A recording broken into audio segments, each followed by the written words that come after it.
All right, so we're diving into something I know a lot of you have been asking about.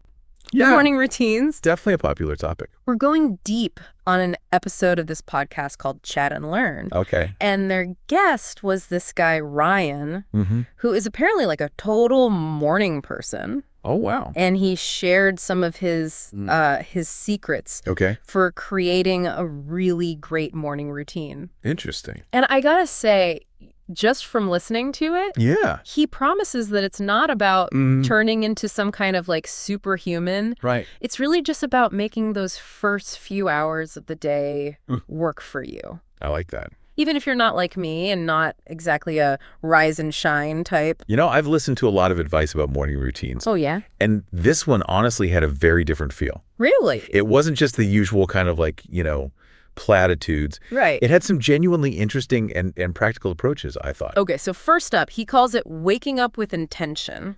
Okay. What does that even mean? Well, beyond just like, opening your eyes right. and getting out of bed. Ryan is really big on the idea that how you start your morning Okay. really sets the tone for the whole day. Mm-hmm. So he's not a fan of the snooze button. Oh, no. Because he says hitting snooze actually makes you more tired. Wait, really? Yeah. I always thought that like extra 9 minutes was like a gift from the sleep gods. Well, think about it this way. Okay. When your alarm goes off, your body's naturally starting to shift towards being awake. Right. And by hitting snooze, you're basically interrupting that process Okay. and kind of jolting yourself back into a lighter sleep cycle. Oh. So instead of waking up feeling refreshed, Yeah. you're actually more likely to feel groggy and disoriented. So that's like the science behind it. Exactly. But how does the whole intention thing come into play? He suggests replacing that snooze button habit Okay. with a quick gratitude exercise. Okay. Just think of one thing, big or small, that you're grateful for. When I was listening to the podcast, the host, Emma, Yeah. she joked about being grateful for coffee. Totally relatable. Right. I'd be lying if coffee wasn't like high on my gratitude list too. But is it really any different from just generic, like, be grateful advice? Right. I think the distinction here is that it's about actively choosing Okay. a positive focus first thing in the morning. Mm-hmm. It's almost like a mental reset button. Okay. You're shifting your mindset from maybe dread or obligation to a more positive outlook. You can see that. And hey, if prepping your coffee the night before makes that grateful for coffee moment even smoother, Yeah. why not? All right. I'm on board. So we've banished the snooze button. yes, We're basking in gratitude. that's right. What's next? Well, get ready to move.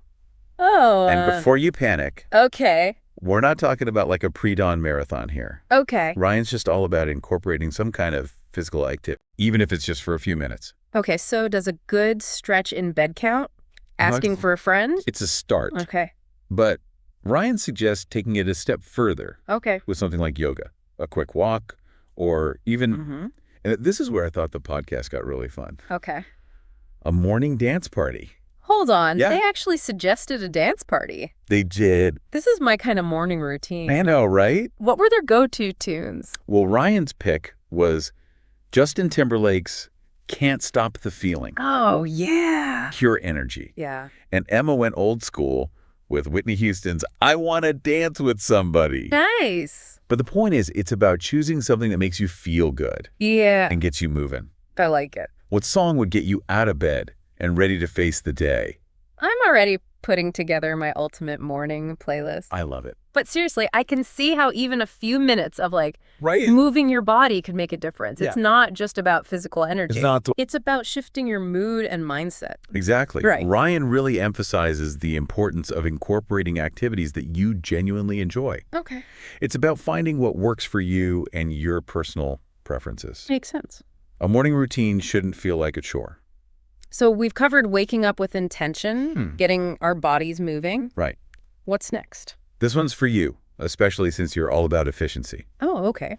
Ryan suggests incorporating some mental activities into your morning, All right. like journaling or reading, Okay. even just for 5 or 10 minutes. I have to admit, I'm a little skeptical. I can barely squeeze in breakfast most mornings. All right. How am I supposed to find time for like Yeah. deep thoughts and literary adventures? Well, Emma actually brought this up in the podcast too. Oh, she did. She was kind of in the same boat, Okay. but she shared her own experience with setting one small, achievable goal each morning. in her journal.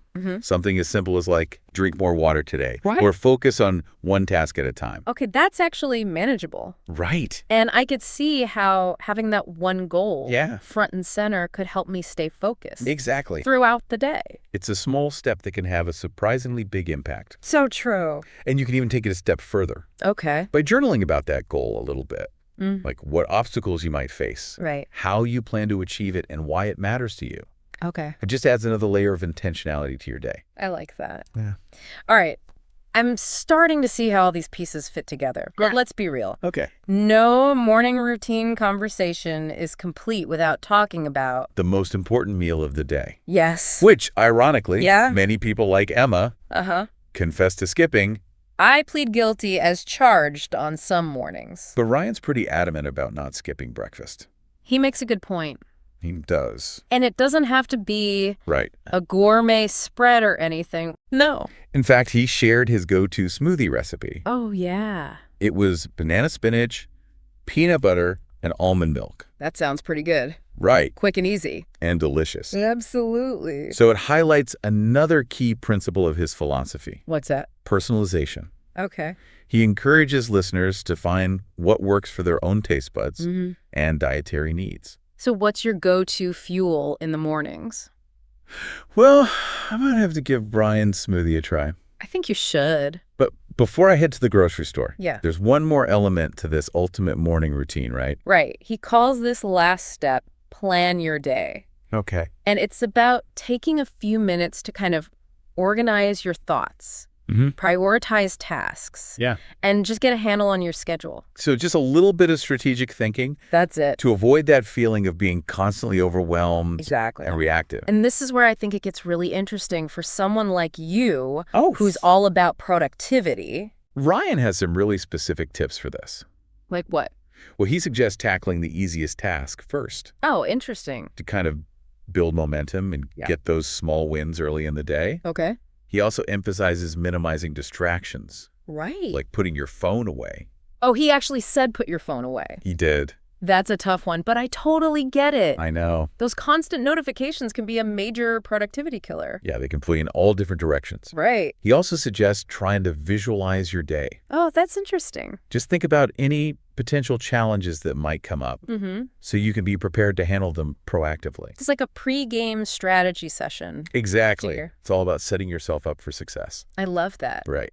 So it's interesting how he ties this planning piece back to the very first step we talked about, waking up with intention. Right. It's almost like planning is the action side of intention. That's a great observation. Right. It's about moving from a mental state of purpose to actually taking steps to make that purpose a reality. I like that.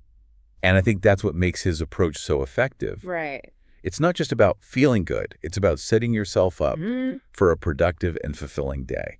And this idea of visualizing your day really stuck with me. Yeah. It's like a mental rehearsal. It is. Anticipating potential obstacles. Exactly. So you're not caught off guard. Be proactive rather than reactive. Right. And, you know, it doesn't have to be some elaborate visualization exercise. Right. Even just taking a minute to mentally walk through your schedule, identify your top priorities, and anticipate any potential challenges can make a huge difference. So let's say you hit a snag in your perfectly planned day.